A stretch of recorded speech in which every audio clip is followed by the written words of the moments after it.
10º Encontro Mineiro de Avaliação Psicológica comemora 20 anos. Acompanhar o dia a dia dos craques da bola na capital mineira não deve ser tarefa fácil. Como que é a rotina de um jornalista esportivo? Esse é o assunto de estúdio de hoje. Hoje é terça-feira, 2 de dezembro. Começa agora o Espaço PUC, o programa que leva até você tudo o que acontece na universidade.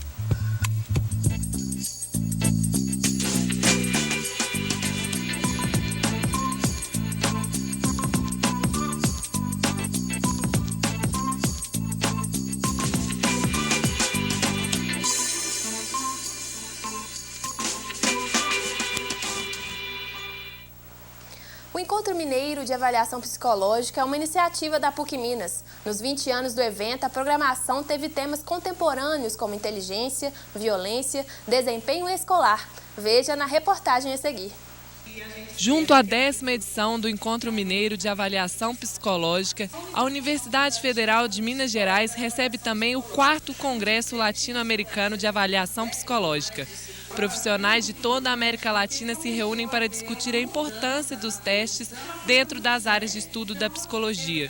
Por ser um procedimento essencial e exclusivo desses profissionais, os testes sempre foram assuntos de pesquisas e discussões dentro da área. Bom, esse evento começou pequeno, numa iniciativa da própria PUC Minas, em 1993. A avaliação psicológica, ela é uma atividade específica do psicólogo, uma prática específica dessa profissão. Então, é um evento onde reúne pessoas e profissionais que estão pesquisando relativos aos temas que envolvem avaliação psicológica. Um dos temas mais debatidos foi a realização de testes para avaliação de desempenho escolar de alunos e professores. O assunto é polêmico e divide a opinião de psicólogos. As escolas, na realidade, não trabalham exatamente com avaliação psicológica. Existem algumas correntes da psicologia escolar que são contra a avaliação psicológica nas escolas. As pesquisas sobre métodos e técnicas de avaliação psicológica vêm perdendo espaço nas faculdades. Por serem realizadas exclusivamente por psicólogos e abrangerem todas as áreas de estudos dentro da psicologia, é de grande importância que os estudantes tenham contato com essa matéria. A avaliação psicológica é usada em diversas áreas. É muito importante que os alunos tenham conhecimentos da área para poder trabalhar adequadamente nesses campos, né? Você gosta de futebol? Acompanha o seu time e vibra com os gols e as vitórias? Bom, a paixão do brasileiro pelo futebol não é segredo para ninguém. Mas já pensou como seria passar do papel de torcedor para atuar como repórter? Essa é a profissão que muito torcedor gostaria de ter. Ao mesmo tempo que os profissionais da imprensa esportiva são também idolatrados pela torcida. E para quem já está nessa profissão, como é conviver com os dois lados? Dá para conter a emoção de ver o time do coração jogar e se manter neutro numa cobertura esportiva? Quais são os maiores desafios do jornalista da área de esportes? Para falar sobre o assunto, eu recebo aqui no estúdio Josino Ribeiro, jornalista e repórter esportivo da Globo Minas. Olá, Josino, boa tarde, bem-vindo. Tudo bem, boa tarde, Raíssa. Antes de começar a entrevista, a gente vai dar uma olhadinha numa nota coberta, numa matéria que a gente fez sobre os times mineiros. Vamos lá. Quem gosta de futebol sabe que nos últimos 2 anos os holofotes foram apontados para os times mineiros. Atlético e Cruzeiro protagonizaram partidas de encher os olhos dos fãs do futebol e arrastaram multidões para os estádios. Em 2013, o Atlético conquistou a América Latina com um título inédito da Libertadores. O Cruzeiro não deixou por menos e ganhou o 3º título do Campeonato Brasileiro com 4 rodadas de antecedência. Este ano, o raio caiu 2 vezes no mesmo lugar. Minas Gerais foi novamente o centro das atenções do mundo esportivo brasileiro. Em 2014, Atlético e Cruzeiro trazem novamente o centro das atenções para o nosso estado. O Galo conquistou a Copa do Brasil, título inédito do clube, e o Cruzeiro tornou-se tetracampeão brasileiro, com 3 rodadas de antecedência. Será que em 2015 os clubes mineiros têm gás suficiente para manter este embalo e conquistar mais títulos? Bom, se depender da boa administração dos clubes e da vontade dos jogadores, o próximo ano promete mais alegria para os torcedores mineiros e muito mais reverência ao futebol campeão das Minas Gerais.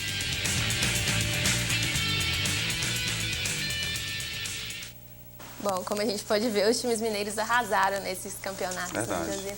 Como que foi acompanhar, assim? Você acha que os times mineiros mudaram a postura durante esses campeonatos? Mudaram a postura. O que acontece é que os times mineiros fizeram um planejamento, ao contrário dos outros clubes do Brasil que não conseguiram fazer isso.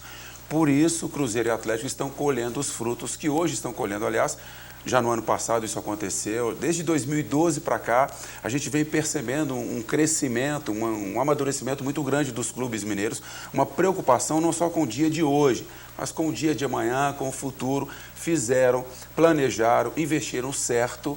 E aí é o que a gente está vendo hoje, o Brasil inteiro está vendo hoje. Você acompanhou cada passo deles, né? Como que foi acompanhar esse time mineiro? Foi emocionante, foi assim, espetacular, foi um crescimento profissional para a gente muito grande, ver a diferença. Eu que já acompanho o esporte no Brasil, no mundo há tanto tempo, há tantos anos, e ver o crescimento do futebol mineiro foi uma coisa assim, espetacular. E ver que os outros clubes não conseguiram acompanhar, porque não conseguiram criar essa estratégia de desenvolvimento para o futuro. E aí ficaram para trás. Bom, falando um pouquinho da sua carreira no jornalismo esportivo, como que você entrou nesse mundo do futebol, do vôlei, do basquete? Bom, eu já estou ficando velhinho, né? Tenho 19 anos já de profissão. Eu já fui jornalista econômico, policial, política. Mas já estou na TV Globo desde 2007 e nas outras emissoras eu fazia também. Então já tenho uns 15 anos que eu acompanho toda a área esportiva. E, assim, bem sobre o esporte, desde 2006, mais ou menos, que eu me transformei literalmente em repórter esportivo 2006, 2007.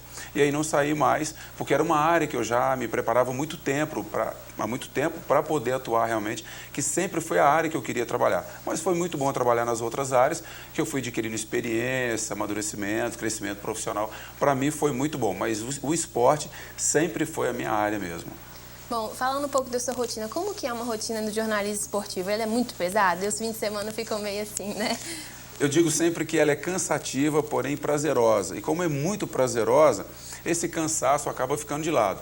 Quem quer ser jornalista esportivo tem que saber que vai trabalhar fim de semana, sábado, domingo ele vai estar sempre atarefado, tem que estudar muito, tem que se preparar muito. A minha rotina é assim.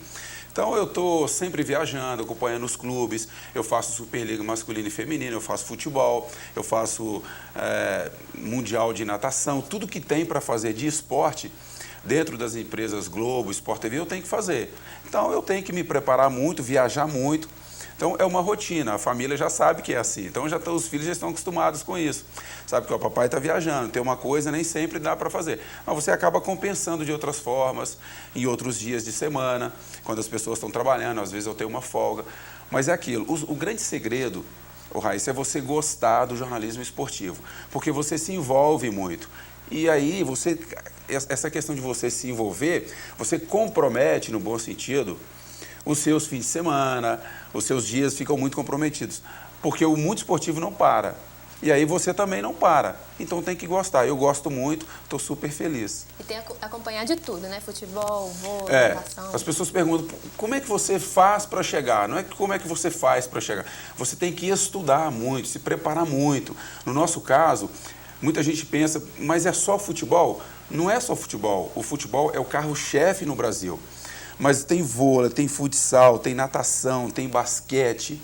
Tudo isso envolve gente, envolve atletas, comissão técnica, torcida. E você tem que acompanhar tudo. Então, eu estou sempre estudando para que eu não fique perdido, sem saber o que está acontecendo no mundo esportivo, e não só no futebol. Uhum. Bom, falando um pouco das viagens, né? Você acompanhou o Atlético Mundial de Clubes no Marrocos. Como que foi essa viagem num país completamente diferente do nosso? Para mim foi uma das maiores experiências que eu tive. Primeiro porque era um sonho meu conhecer aquele país, a cultura, a questão religiosa, os costumes do Marrocos. E aí eu fui para o Marrocos com o Atlético e foi uma cobertura espetacular. O Atlético não conseguiu, né, o seu planejamento, mas aí é coisa do Atlético. Nós fizemos uma cobertura espetacular. Foi uma equipe grande da Globo, Sport TV, e a gente conseguiu fazer uma cobertura dentro daquilo que a gente planejou. Então, assim, você conhecer gente completamente diferente, uma cultura muito diferente. A gente teve que se adaptar nos primeiros 4, 5 dias, quase que comendo biscoito, água e sal, porque eu não como pimenta, mas lá tudo é muito apimentado. E o repórter tem que passar por isso, você vive isso. E o gostoso da profissão é isso, sabe? Você chega num lugar que você não conhece, né, e você não fala árabe, e aí as pessoas falam árabe, e aí o que eu vou comer? Tudo tem pimenta, de manhã, de tarde, de noite tem pimenta. Eu falei, eu não como pimenta, mas eu sou repórter, eu tenho que me virar. E faz parte da profissão. Isso é que faz a gente crescer, você se envolve, você se apaixona cada vez mais pela profissão. Eu falei, bom, não tenho o que comer sem pimenta? Vai biscoito, água e sal. Aí eu fui descobrindo uma coisa ou outra e consegui falar como é que tira pimenta em árabe, e as pessoas começaram a tirar pimenta, e eu me virei lá durante 20 e poucos dias. E foi uma cobertura, assim, espetacular. Para minha carreira, sensacional. Muito bom. E essa questão do futebol, assim, na sua vida, você sempre quis seguir essa carreira de jornalismo no esporte, ou assim, tentou ser jogador de futebol, aí queria Não, ficar jogador mais de futebol eu perto? nunca tentei, porque eu nunca fui bom de futebol, né? Mas eu, desde assim, sei lá, com 15, 16 anos, eu já tinha uma noção do que eu seria. Antes disso, não, eu planejei outras coisas para a minha vida. Mas depois eu comecei a me envolver muito com essa área. Eu fui orador da minha turma, daquela antiga 4ª série, 8ª série, 2º grau. Do meu curso superior eu fui orador. Então eu sempre gostei de falar em público. Então isso me ajudou muito a desenvolver toda essa área. Quando tinha algum programa, deixa eu falar. Ninguém quer falar, Josino, você fala, não deixa que eu falo, deixa que eu apresento o trabalho. E isso me ajudou muito. E foi formando em mim essa questão do jornalismo, de falar em público, tem que fazer ao vivo. Será que eu vou conseguir? Será que eu não vou conseguir? Eu nunca tive esse problema, porque eu desde já adolescente eu fui desenvolvendo essa área. E aí, na questão do esporte, eu não tive dúvida alguma que eu seguiria a carreira.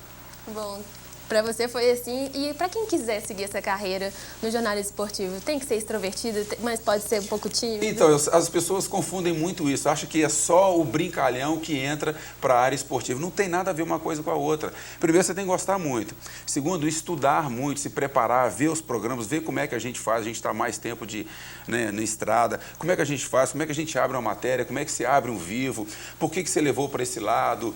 Tem matéria que é descontraída, tem matéria que não é descontraída. Né? Você faz a matéria que um atleta caiu no doping. Aí você vai botar um cara que só faz matéria descontraída? Não tem nada a ver, não tem nada de engraçado ali. O cara comprometeu a carreira profissional dele, de atleta, então não tem nada de engraçado. Então, você tem que saber o que é engraçado, o que é extrovertido, o que não é, mas o importante é você estudar, você se preparar e você saber que a essência da coisa é a informação. O jornalista não pode abrir mão disso, não pode abrir mão disso, a informação. E gostar de esporte, principalmente. E gostar de esporte. Muito obrigada pela sua presença aqui no Espaço Imagina, PUC. foi um prazer, eu que agradeço o convite. Bom, muito obrigada e seja sempre bem-vindo. Obrigado.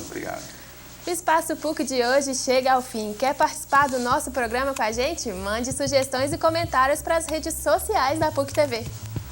O nosso encontro amanhã é às 4h45 da tarde, aqui na PUC TV e na TV Horizonte. Muito obrigada pela sua companhia e eu te vejo amanhã. Tchau!